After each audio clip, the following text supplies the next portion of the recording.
आज आपण पंढरपूरमध्ये घडलेली एक अतिशय मार्मिक कथा बघणार आहोत. पंढरपुरात एक भिक्षुक होता. रोज घरोघरी भिक्षा मागून जीवन जगायचा. त्याला स्वतःचे घर नसल्यामुळे आणि जवळचं कुणी नसल्यामुळे तो एकटाच धर्मशाळेत राहायचा. कुणी त्याला अन्न द्यायचं, कुणी कपडे, तर कुणी पैसे द्यायचे. रोजचं गरजेपुरतं अन्न भेटलं की भिक्षा मागणं बंद करायचं. जरुरी नसलेले कपडे इतर गरजू लोकांना दान द्यायचे. पैसे मात्र स्वतःकडेच ठेवू लागले.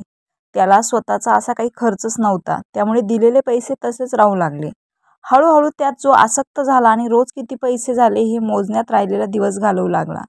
भरपूर पैसे जमा झाल्यावर त्याने विचार केला, आता काशीला जाऊ, गंगेत स्नान करू, विश्वनाथाचं दर्शन घेऊ.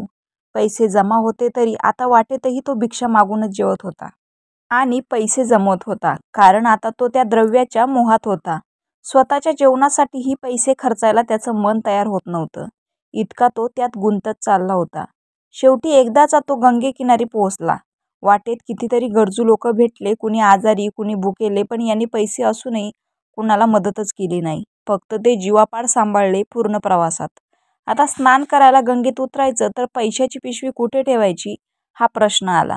सोबत न्यायची तर पैसे भिजतील, तिथेच ठेवली तर चोरीचं भय, आणि कुणाकडे द्यायची तर अविश्वास, फसवणूक होण्याची भीती. असा विचार करता करता बराच वेळ गेला. स्नान करून पुण्य तर मिळवायचं होतंच, पण पैशाची आसक्ती त्याला रोखत होती. गंगा समोर, विश्वनाथ शेजारी, पण मन मात्र पिशवीत. शेवटी कसं तरी मन पक्क करून वाळूत खड्डा खोदला, त्यात पिशवी ठेवली. पण नदीतून बाहेर आल्यावर जागा कशी ओळखायची हा विचार आला. मग त्यावर एक शिवलिंग तयार केलं आणि स्नान करायला गेला. मन पिशवीत ठाऊनच. इकडे अजून भाविक आले. त्यांना वाटलं स्नानापूर्वी शिवलिंग करण्याची प्रथाच आहे, आणि पाहता पाहता तिथे बरेच शिवलिंग तयार झाले. भिक्षुक गंगेबाहेर आला आणि इतके शिवलिंग पाहून व्यथित झाला, आणि ज्याला सांभाळण्यात आणि जमवण्यात भरपूर शक्ती व्यर्थ झाली होती, ते सर्व द्रव्य त्याने काही क्षणात गमावले.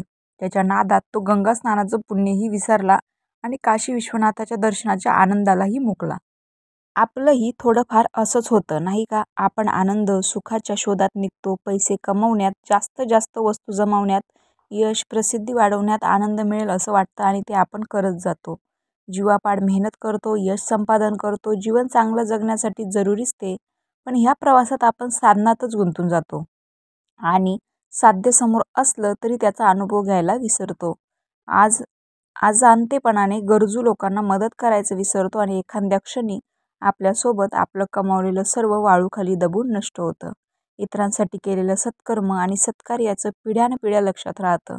आपण स्वतःसाठी आणि नावासाठी जगत असतो, म्हणून आपल्यानंतर आपण लगेच विस्मरणात जाणारच. मनातील विविध गोष्टींसाठी आसक्ती सोडली तर थोडंफार बदल घडू शकतो. दान देणं, दान करणं, मनाच्या तसेच संपत्तीच्या शुद्धीकरणाचा एक उपचार, पिढ्यानपिढ्या चालत आलेला संस्कार. निस्पृह जीवन जगण्यासाठी लागणारं पहिलं पाऊल, आसक्तीपासून दूर होण्यासाठी करायची सुरुवात.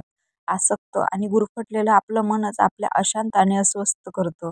आसक्ती म्हणजे अटॅचमेंट फक्त संपत्तीची किंवा वस्तूंचीच नसते.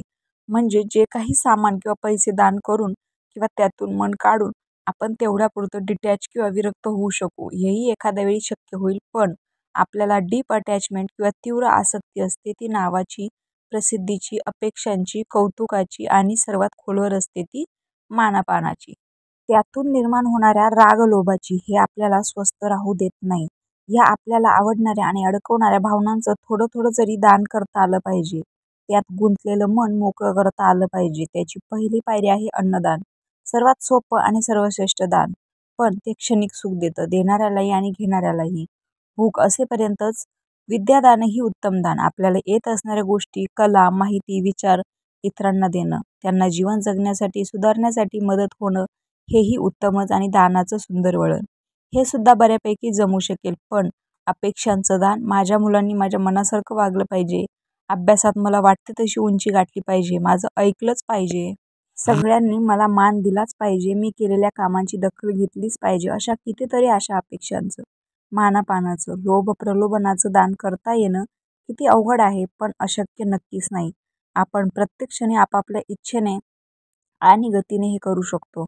तरच साधनाऐवजी साध्यावर लक्ष केंद्रित करू शकू. नाहीतर काशी विश्वनाथाऐवजी वाळूवरील शिवलिंगातच गुरफटलेलं राहू. रामकृष्ण हरी.